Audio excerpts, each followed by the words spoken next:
started, I'm going to say that this video is going to have a bunch of credits. I'm going to have to credit a ton of people because I didn't invent any of this shit. None of this shit's mine, right?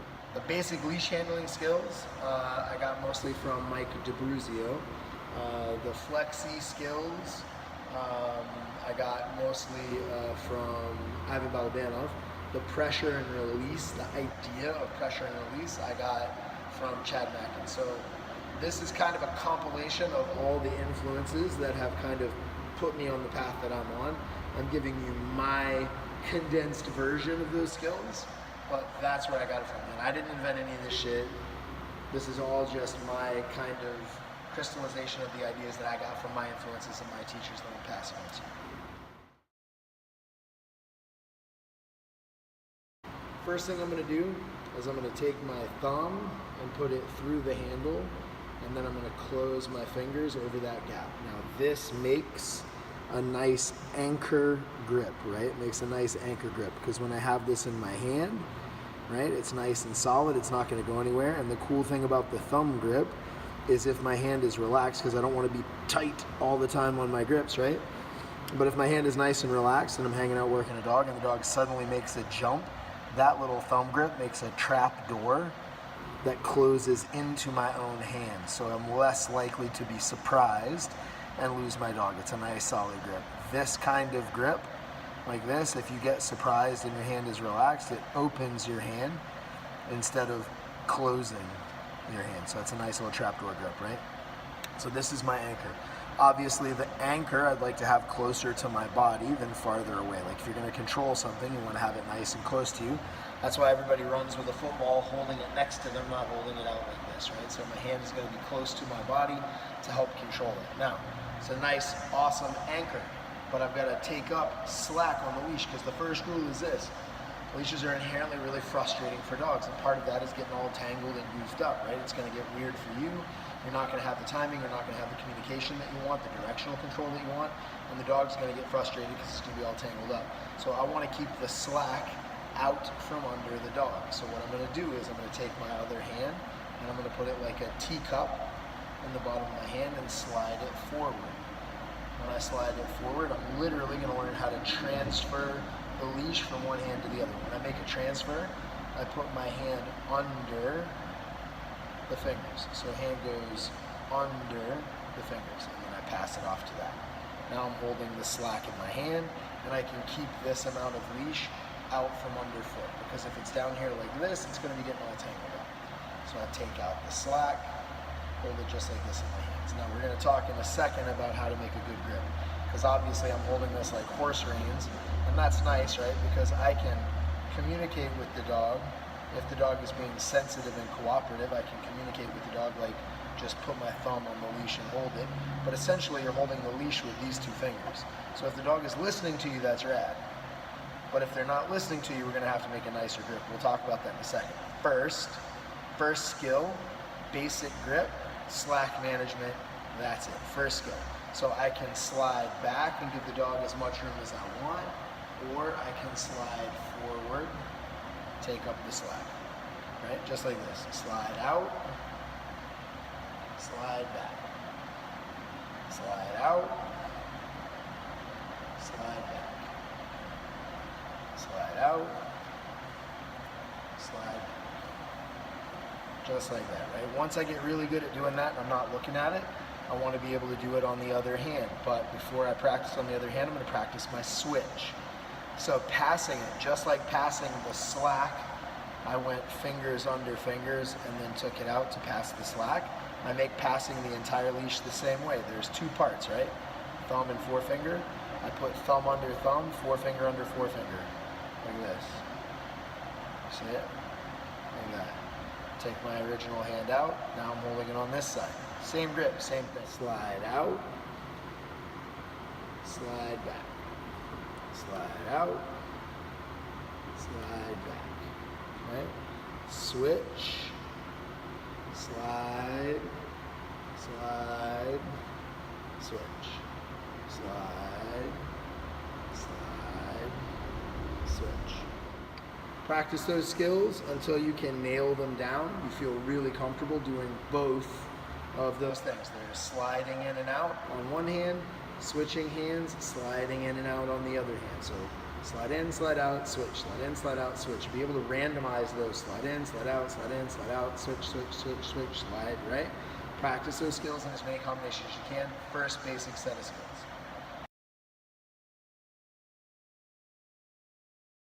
So now that we've got the basic idea of leash management, how to hold it, how to make your anchor, how to manage the slack, now we got to talk about locking it at a different spot, because at 6 foot away, this thumb grip on that trapdoor makes a nice anchor. I can use both hands if I need to anchor to my body, but it makes a really solid, nice anchor.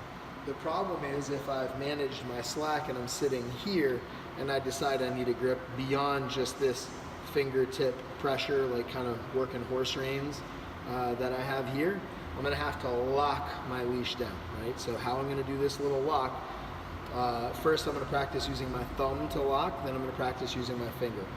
The value of the thumb is that it makes the same anchor grip that people are used to. Everybody knows make a thumb grip, right?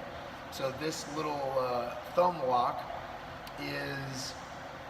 it's a little more complex to do and it has a little bit less versatility, but its value is in its simplicity and its similarity, right? So what I'm gonna do is I'm gonna take my 4 fingers and my thumb and I'm gonna flip it to the outside of my line, and then I have my thumb grip. So now I'm holding this nice solid thumb grip like this. When I want to unlock it, I do the exact same thing.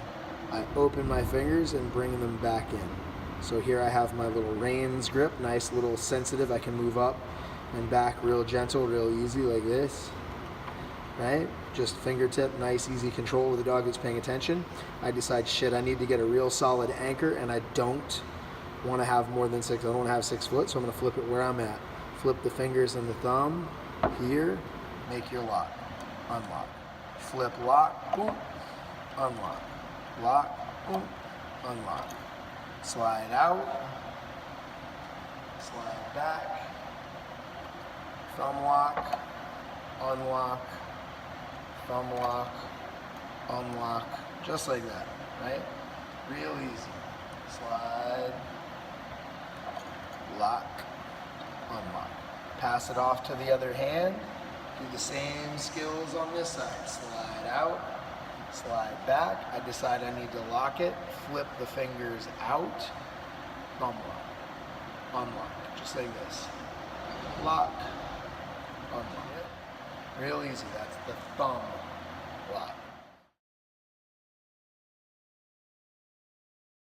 Finger lock, how to make a finger lock on it, right? The finger lock is much more versatile. So from my little managing the slack horse reins position, I can slide out, slide back a little bit, so I can use my other hand to really take away the slack just like this. I decide I want to lock it using my finger. Makes a different grip. It's very similar, but makes a different grip, but it's a much more versatile grip, and I'll show you what I'm talking about. So instead of flipping all of my fingers and my thumb around the outside, I'm literally just going to flip my bottom 3 around the outside and make my grip. Now that makes a grip over my index finger, but it's still really strong. Like that's a nice solid lock. It's not going to go anywhere, right? Nice solid lock. I can unlock it just as easy, flip out, back to my little reins position. Slide in, slide out, walk it up, slide back, walk it up, slide back, right? No problem. Decide I want to lock it, flip my fingers out, close my hand. Solid grip. The cool thing about the finger lock as opposed to the thumb lock is in the finger lock I can slide and still be in the lock, right? I can take up slack and still be in the lock. The thumb lock doesn't lend itself to that because there's too much friction on the lock. Now that makes it really nice and sturdy, but it makes it a little bit less versatile. It's harder to slide in and out with the lock. You have to come completely out of the lock to slide in and out. The finger lock, I can finger lock nice and solid. I can slide back, or I can slide in and still be right there, so I can go boom and make my grab, and I've got a solid finger lock. The other cool thing about the finger lock is I can pass to the other hand without letting go. So it's just like before, whatever I'm passing, I go under. Finger under finger, thumb under thumb. Like that, pass, foot, and now I have this. Pass, boom, you see it? Unlock, slide out, slide back, lock.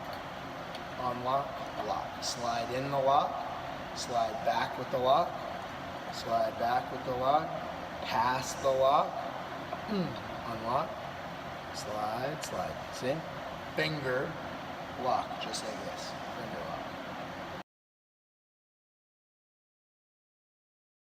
lock. Here's the deal. When I use my other hand, first we talked about going literally like this, sliding out and managing the slack. But sometimes when I'm on that slide, I need to lock immediately. I don't have time to pass it back to this hand and then do a lock. I'm not gonna have enough time. I need to lock it down immediately. So I'm here like this on my little pass, my little teacup hand pass like this, and I decide from here I need to lock it. I don't need to be in that thumb loop to hit one of those locks. They can be draped over the top of my hand. I can flip it, make it a thumb lock, right? Like this, I can flip it, make it a thumb lock. Unlock, I can flip it, make it a finger lock. Unlock. Finger, thumb, like this, right? On the slide hand. Now, I can pass it back. Now I've got my management. Here's my line. Thumb grip, and holding the slack, my little horse reins that I'm running. Right? I slide out, slide back. I decide before I have time to make my pass and then blah blah. I decide with this hand out as I'm making my slide up to manage my slack. I decide I gotta get a grip immediately. Flip finger, unlock, flip thumb, unlock. Does that make sense? So you can hit the thumb lock or the finger lock like that on the slide hand. Right? So if I have time, obviously there's not going to be freaking out and rushing. If I can pass it back to this hand nice and relaxed, pet the dog, get your toys ready. Hey, how you doing, Johnny? Shake people's hands, all good. Right? Then I can lock if I need to.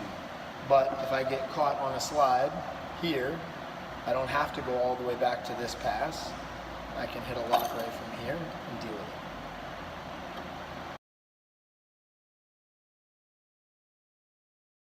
Ideally, I want to have leash tension as little as possible. I don't want to run the timer on tight leash because eventually you hit the threshold and they're just like, fuck this, and they just flip out. Like every dog's kind of got a threshold for the amount of time they can tolerate this pulling on them until they just kind of get uncooperative.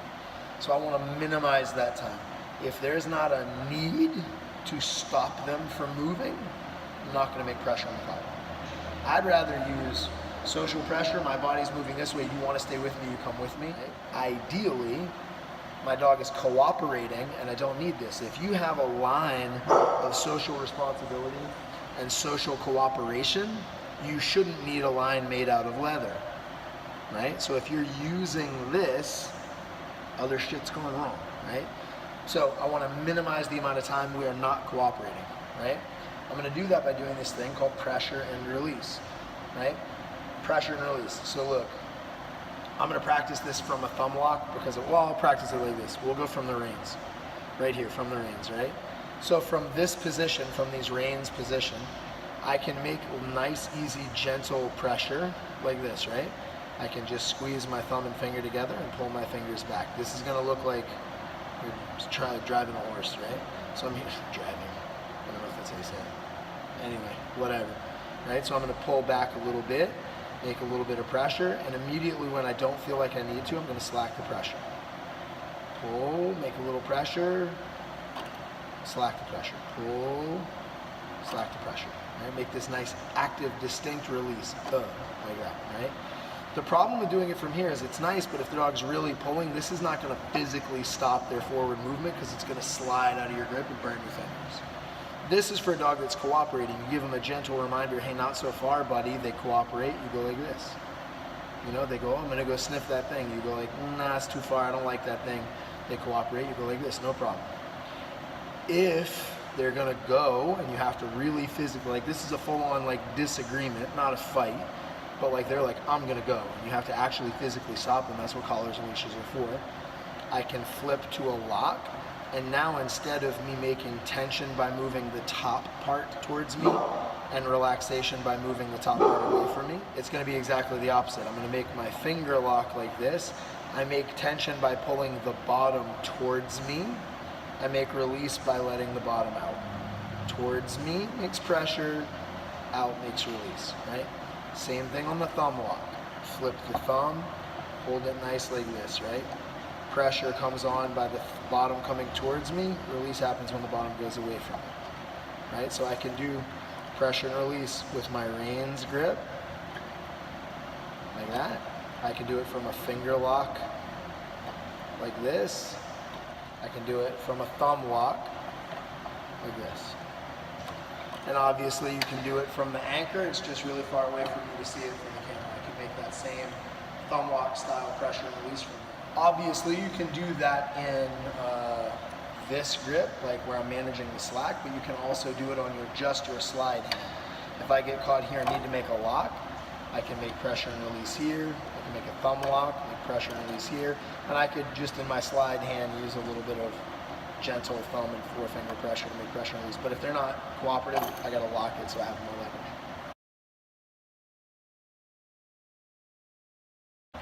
What I'm gonna deal with now is a long line. The cool thing is, if you mastered the skills on that 6-foot leash, handling a long line is really no different. It's a little sexy cowboy action because the loops, they look super Marlboro Man-y, right?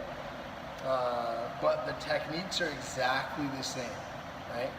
Two ways to use a long line. You got two ways.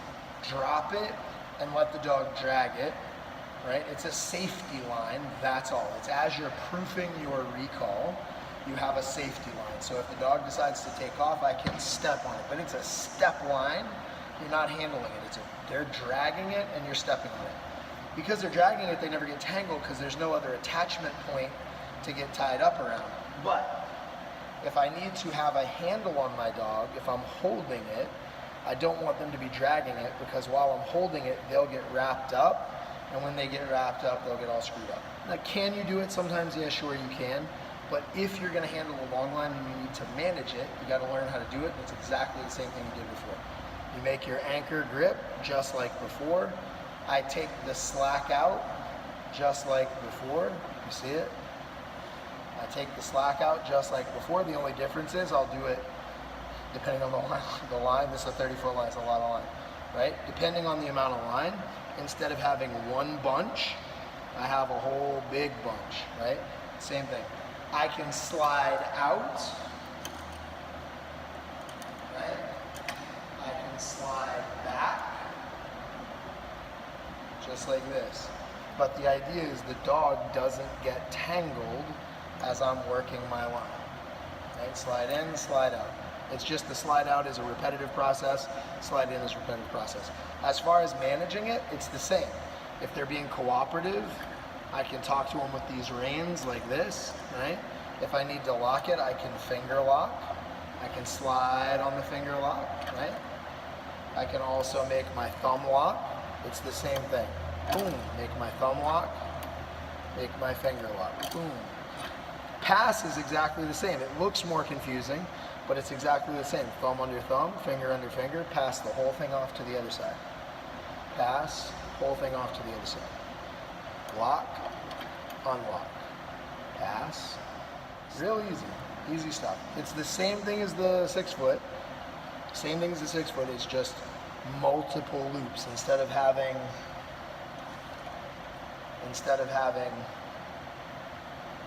one loop like this draped over my hand, like that, it looks like this. I have the same thing, the same drape, but now I have my little sexy cowboy lasso that I have going on. And the same idea, as you're making your pass, on my slide hand, I can lock, unlock, talk, lock, unlock, talk to them with any of those things. I can make my discussion with them if I need to, or I can let them just slide in and out like I have, you know, a low-tech flexi.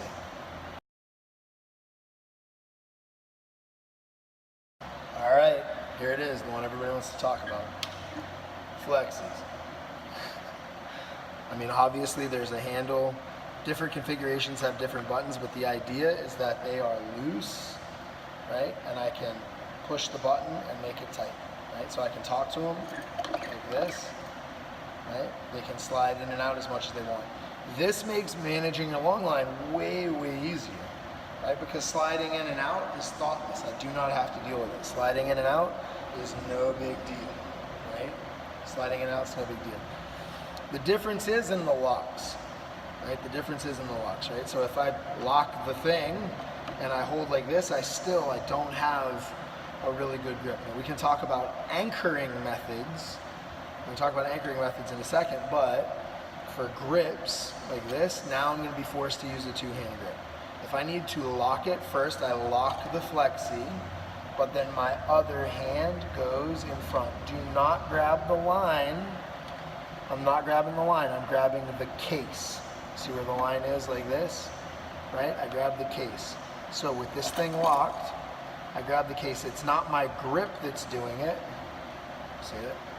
It's not me squeezing my hand that's doing it. It's the leverage of where my hands are that make this so solid. Now, yes, I will also grab, but it's the shape of the grab that matters, not the strength of the grab. The shape of the grab is what matters. So if I'm here and my dog takes off running and I'm like, holy shit, I get everything in place before I push the button. I'm gonna push the button and lock. Like that. And now my case is not gonna break. The leash is not gonna fly out of my hands, right? This just makes long line management much, much easier, sliding in and out. I can talk to them if they're cooperative, but if I need to, I make my brace, boom, I lock it, and my hands are in the brace position.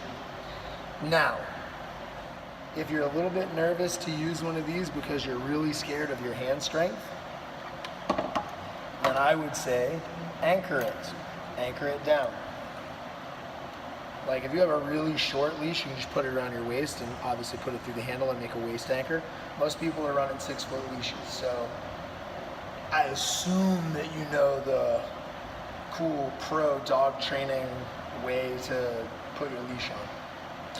Right? So the problem is, if you're going to throw your leash over your shoulder and it's a 6-foot leash, when you throw your leash over your shoulder like this, it drapes everywhere, right? You get your shit tangled in it, dogs get tangled in it. If you're bent over as you're doing reward events, tug or food, this thing drapes all around and gets all in everybody's way, right? Slips off you and falls off pretty easily. Kind of a pain in the ass, right? So what you're going to do is this. Easiest way to stash your leash, kind of pro dog training tip, right? Easiest way to stash your leash is to go like this. Throw your leash over the back of your neck, right? Put it under your arms and hook it like that. Now, my leash is out of my way. No problem, leash is out of my way. I can play tug, I can reward, I can pet, I can get active, I can do whatever I want. This isn't flopping around, getting all in my way. It makes this nice little set of suspenders for me, right? That's a real typical way that people will stash their leash when they're working their dog off leash. And then the recovery is pretty easy. You undo it, it's out of your way, the dog comes to front, you hook it, take it off, start working your line, right? Knowing that, what I'm gonna do is if I'm working my flexi and I'm very, very nervous about my hand strength, I'm going to take my flexi like this. I'm going to put my line through it from the outside, and then I'm going to hook it. Yes, I have a nice solid hook. I can work my flexi at my hip just like this, no problem. Work my flexi, I can use my grip if I want to. But the truth is, if I were to ever go, oh no, like it's locked, and it rips out of my hand, it's tied to me, it's braced to my body. It's not gonna slip off, it's not gonna come off. I can go, oh shit, that dog is so strong, it ripped the grip out of my hand. And I can still put my hand back in and work my dog. So that's just a, oh dear Lord, it's a little insurance policy that you have, right? It means you got to take, this with you, but quite honestly, if you're that scared, a lot of people are super trippy about flexies and they're scared to use them. If you're that scared of your hand strength on a flexi, then use backup. Right? Use backup for sure.